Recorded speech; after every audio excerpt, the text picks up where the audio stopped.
जिंदगी में अक्सर ऐसा होता है कि हम लोगों के बारे में कोई धारणा, कोई निर्णय बना लेते हैं, लेकिन कितनी बार हमें बड़ा पछताना पड़ता है कि वो धारणा, वो विचार, वो जो हमने उसके बारे में सोचा होता है, जब वो गलत साबित हो जाती है तो शर्मिंदगी और रिश्ते के टूटने के अलावा हमारे हाथ में कुछ भी नहीं बचता। आज एक कहानी के माध्यम से इस बात को समझाने का प्रयास करेंगे कि कैसे हम अपने रिश्ते को बचा सकते हैं, कैसे कोई व्यक्ति किसी दूसरे की गलती को देखने से पहले क्या करे कि वो उसकी सच्चाई से वाकिफ हो सके। ये कहानी है एक राजा की। एक राजा के 3 बेटे थे, तीनों बड़े ही काबिल थे। राजा खुद ही असमंजस की स्थिति में था कि इन तीनों में सबसे ज्यादा काबिल कौन सा है, क्योंकि वो उनमें से किसी एक को अपना राज्य देना चाहता था। इसलिए राजा ने मंत्रियों की सलाह पर तीनों राजकुमारों को बुलाया और उन सब से बस एक ही प्रश्न पूछा कि यदि तुम्हारे सामने कोई अपराधी खड़ा हो तो तुम उसे क्या सजा दोगे। तो पहले राजकुमार ने कहा कि अपराधी को मौत की सजा दी जाए। तो दूसरे ने कहा कि अपराधी को तो काल कोठरी में डाल देना चाहिए। जब तीसरे राजकुमार की बारी आई तो उसने कहा, महाराज, सबसे पहले ये देख लिया जाए कि उस व्यक्ति की गलती है भी या नहीं। और उसके बाद राजकुमार ने एक कहानी सुनानी शुरू कर दी। किसी राज्य में एक राजा हुआ करता था। उसके पास एक सुंदर सा तोता था। तोता बड़ा बुद्धिमान था। उसकी मीठी वाणी और बुद्धिमत्ता की वजह से राजा उससे बड़ा खुश रहता था। एक दिन की बात है कि तोते ने राजा से कहा कि मैं अपने माता पिता के पास जाना चाहता हूँ। वो जाने के लिए राजा से विनती करने लगा। तब राजा ने उससे कहा कि ठीक है, लेकिन तुम्हें 5 दिन में वापस आना होगा। वह तोता जंगल की ओर उड़ चला, अपने माता पिता से जंगल में मिला और खूब खुश हुआ।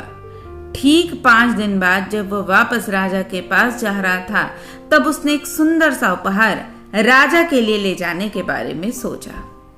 वो राजा के लिए अमृत फल ले जाना चाहता था। जब वो अमृत फल के लिए पर्वत पर पहुंचा तब तक रात हो चुकी थी। उसने फल को तोड़ा और रात वहां गुजारने की सोची। वह सो रहा था, तभी एक सांप आया और उस फल को खाना शुरू कर दिया।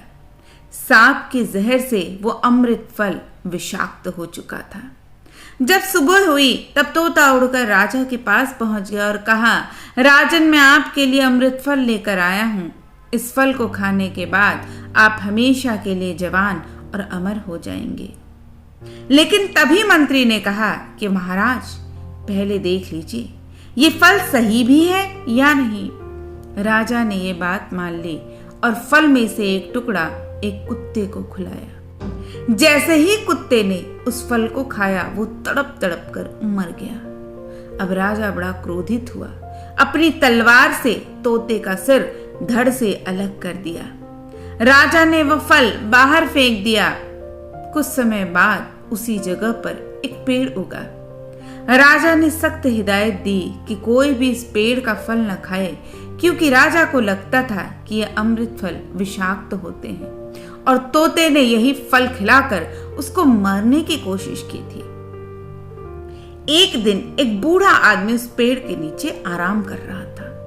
तभी एक अमृत फल टपक कर गिरता है। चूंकि वह बूढ़ा बहुत भूखा था, उसने एक फल खाया और खाते ही वो जवान हो गया, क्योंकि उस वृक्ष पर उगे हुए फल विषाक्त नहीं थे।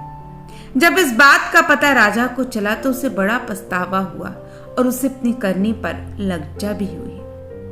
तीसरे राजकुमार के मुंह से यह कहानी सुनकर राजा बड़ा खुश हुआ और तीसरे राजकुमार को ही अपना सही उत्तराधिकारी समझते हुए उसे राज्य का राजा चुन लिया।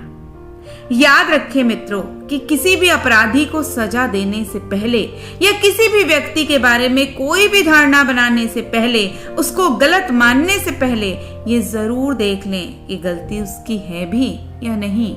कहीं भूलवश आप किसी निर्दोष प्राणी को गलत ना समझ लें। किसी को गलत कहने से पहले भी आप एक बार इस बात को खुद जरूर देखें कि उसकी गलती है भी या नहीं, क्योंकि कहते हैं कि एक निरपराधी को यदि सजा मिलती है तो वो सजा बहुत ज्यादा पाप देकर जाती है।